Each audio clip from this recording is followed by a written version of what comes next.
بسم اللہ الرحمن الرحیم۔ شروع اللہ کا نام لے کر جو بڑا مہربان نہایت رحم والا ہے۔ قیامت قریب آ پہنچی اور چاند شق ہو گیا، اور اگر کافر کوئی نشانی دیکھتے ہیں تو منہ پھیر لیتے ہیں اور کہتے ہیں کہ یہ ایک پہلے سے چلا آتا جادو ہے، اور انہوں نے جھٹلایا اور اپنی خواہشوں کی پیروی کی، اور ہر کام کا وقت مقرر ہے، اور ان کو ایسے واقعات کی خبریں پہنچ چکی ہیں جن میں عبرت ہے، اور کامل دانائی کی کتاب بھی، لیکن ڈراوے ان کو کچھ فائدہ نہیں دیتے، تو تم بھی ان کی کچھ پرواہ نہ کرو۔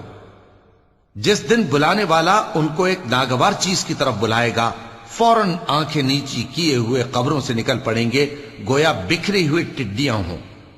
اس بلانے والے کی طرف دوڑتے جاتے ہوں گے۔ کافر کہیں گے یہ دن بڑا سخت ہے۔ ان سے پہلے نوح کی قوم نے بھی تکذیب کی تھی، تو انہوں نے ہمارے بندے کو جھٹلایا اور کہا کہ دیوانہ ہے، اور انہیں ڈانٹا بھی گیا۔ تو انہوں نے اپنے پروردگار سے دعا کی کہ میں ان کے مقابلے میں کمزور ہوں، بس تو ہی بدلہ لے لے۔ پس ہم نے زور کے مے سے آسمان کے دہانے کھول دیے اور زمین میں چشمے جاری کر دیے، تو پانی ایک کام کے لیے جو مقدر ہو چکا تھا جمع ہو گیا۔ اور ہم نے نوح کو ایک کشتی پر جو تختوں اور میخوں سے تیار کی گئی تھی سوار کر لیا، وہ ہماری آنکھوں کے سامنے چلتی تھی۔ یہ سب کچھ اس شخص کے انتقام کے لیے کیا گیا جس کو کافر مانتے نہ تھے، اور ہم نے اس کشتی کو ایک نشانی بنا چھوڑا، تو کوئی ہے کہ سوچے سمجھے؟ سو دیکھ لو کہ میرا عذاب اور ڈرانا کیسا ہوا۔ اور ہم نے قرآن کو سمجھنے کے لیے آسان کر دیا ہے، تو کوئی ہے کہ سوچے سمجھے؟ قوم عاد نے بھی تکذیب کی تھی، سو دیکھ لو کہ میرا عذاب اور ڈرانا کیسا ہوا۔ ہم نے ان پر ایک رہتی نحوست کے دن میں زبردست آندھی چھوڑ دی، وہ لوگوں کو اس طرح اکھیڑی ڈالتی تھی گویا اکھڑی ہوئی کھجوروں کے تنے ہیں۔ سو دیکھ لو کہ میرا عذاب اور ڈرانا کیسا ہوا۔ اور ہم نے قرآن کو سمجھنے کے لیے آسان کر دیا ہے، تو کوئی ہے کہ سوچے سمجھے؟ قوم سمود نے بھی خبردار کرنے والوں کو جھٹلایا، تو کہا کہ بھلا ایک آدمی جو ہم ہی میں سے ہے، ہم اس کی پیروی کریں؟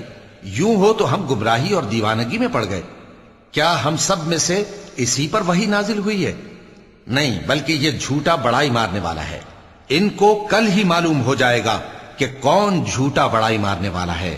اے صالح، ہم ان کی آزمائش کے لیے اونٹنی بھیجنے والے ہیں، تو تم ان کو دیکھتے رہو اور صبر کرو، اور ان کو آگاہ کر دو کہ ان میں پانی کی باری مقرر کر دی گئی ہے، ہر باری والے کو اپنی باری پر آنا چاہیے۔ تو ان لوگوں نے اپنے رفیق کو بلایا، اور اس نے اونٹنی کو پکڑ لیا، پھر اسے مار ڈالا۔ سو دیکھ لو کہ میرا عذاب اور ڈرانا کیسا ہوا۔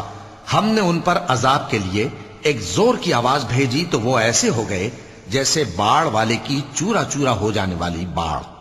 اور ہم نے قرآن کو سمجھنے کے لیے آسان کر دیا ہے، تو کوئی ہے کہ سوچے سمجھے؟ لوط کی قوم نے بھی ڈر سنانے والوں کو جھٹلایا تھا، تو ہم نے ان پر کنکر بھری ہوا چلائی، مگر لوط کے گھر والے کہ ہم نے ان کو پچھلی رات کے وقت بچا لیا اپنے فضل سے۔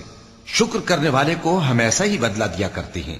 اور لوط نے ان کو ہماری پکڑ سے ڈرا بھی دیا تھا، مگر انہوں نے ڈرانے میں شک کیا، اور ان سے ان کے مہمانوں کو لے لینا چاہا، تو ہم نے ان کی آنکھیں مٹا دیں۔ سو اب میرے عذاب اور ڈرانے کے مزے چکھو۔ اور ان پر صبح سویرے ہی ٹھہر جانے والا عذاب آ نازل ہوا، تو اب میرے عذاب اور ڈراووں کے مزے چکھو۔ اور ہم نے قرآن کو سمجھنے کے لیے آسان کر دیا ہے، تو کوئی ہے کہ سوچے سمجھے؟ اور قوم فرعون کے پاس بھی ڈر سنانے والے آئے تھے، انہوں نے ہماری تمام نشانیوں کو جھٹلایا، تو ہم نے ان کو اس طرح پکڑ لیا جس طرح ایک قوی اور غالب شخص پکڑ لیتا ہے۔ اے اہل عرب، کیا تمہارے کافر ان لوگوں سے بہتر ہیں؟ یا تمہارے لیے پہلی کتابوں میں عذاب سے کوئی چھٹکارا لکھ دیا گیا ہے؟ کیا یہ لوگ کہتے ہیں کہ ہماری جماعت بڑی مضبوط ہے؟ ان قریب یہ جماعت شکست کھائے گی، اور یہ لوگ پیٹ پھیر پھیر کر بھاگ جائیں گے۔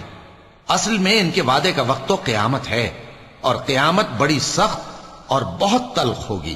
بے شک گناہگار لوگ گمراہی اور دیوانگی میں مبتلا ہیں۔ اس روز منہ کے بل دوزخ میں گھسیٹے جائیں گے، کہا جائے گا لو اب آگ کا مزہ چکھو۔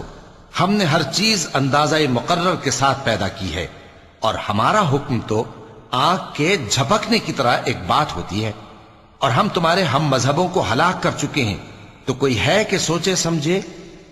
اور جو کچھ انہوں نے کیا ان کے اعمال ناموں میں درج ہے، یعنی ہر چھوٹا اور بڑا کام لکھ لیا گیا ہے۔ جو پرہیزگار ہیں وہ باغوں اور نہروں میں ہوں گے، یعنی سچی بیٹھک میں ہر طرح کی قدرت رکھنے والے بادشاہ کی بارگاہ میں۔ صدق اللہ العظیم۔